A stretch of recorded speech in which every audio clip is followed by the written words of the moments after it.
A day in my life as a work from home medical coder. May mga nagtatanong pa rin po kung paano ako nag-start as a medical coder.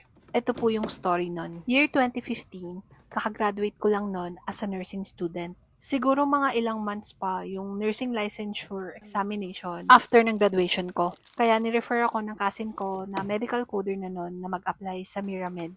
Nag-walk-in lang kami nun, tapos one day process lang yung application. Una, pinag-take muna kami ng assessment exam. Tanda ko pa yung mga questions is yung mga iba't ibang medical terminologies. Meron din palang coding scenarios. Yung babasahin mo yung summary ng medical chart ng patient, tapos kukunin mo dun yung mga diagnosis, yung mga procedures, yung mga gamot na binigay. Multiple choice naman, kaya kaya. Pag naipasa mo yung assessment exam, next na yung initial interview. Then, pag naipasa mo naman yun, doon na sa final. Yung final naman kasi parang formality na lang, parang hired ka na nun.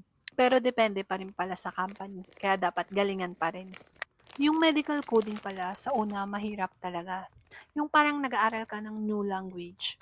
Pero dito kasi, parang paulit-ulit lang naman siya. Kagaya ko, ang una kong account dati is yung ED, yung Emergency Department.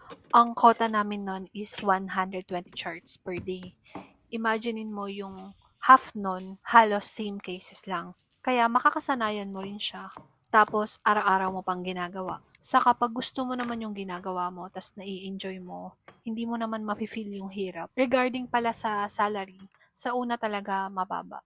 Yung time nga namin nun, sobrang baba talaga. Sa kakaramihan sa batch namin, puro mga fresh grad. Wala kami any work experience, tapos hindi rin kami RN pa nun. Kaya hindi namin na-feel yung salary namin that time na mababa. Saka ang swerte na namin kasi pina-exam kami for certification tapos with salary pa yung training. Meron palang job fair yung company namin sa August 23. Yung location is sa Clark. Dalhin nyo lang yung CV nyo. Pwede to sa mga mag-a-apply for academy at sa mga medical coder na may experience na. Isa sa kinagandahan din pala ng pagiging medical coder is wala siyang age limit. As long as pasok ka sa qualifications at nagagawa mo ng tama yung work mo, hindi siya problem. May nagtanong din po pala kung paano kung provided ni company yung certification tapos hindi nakapasa yung training. Yung time ko sa batch namin, may mga hindi talaga nakapasa. Pinag-take ulit sila kasi alam ko hanggang 2 takes per person. After naman ng second take, lahat na pumasa. Ayun nga lang, mag-aantay ka lang ulit kung kailan ka pag-e-examine. Siguro mag-i-stay muna kayo sa training nun.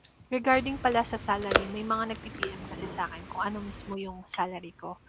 Confidentiality kasi siya, kaya hindi ko pwede sabihin.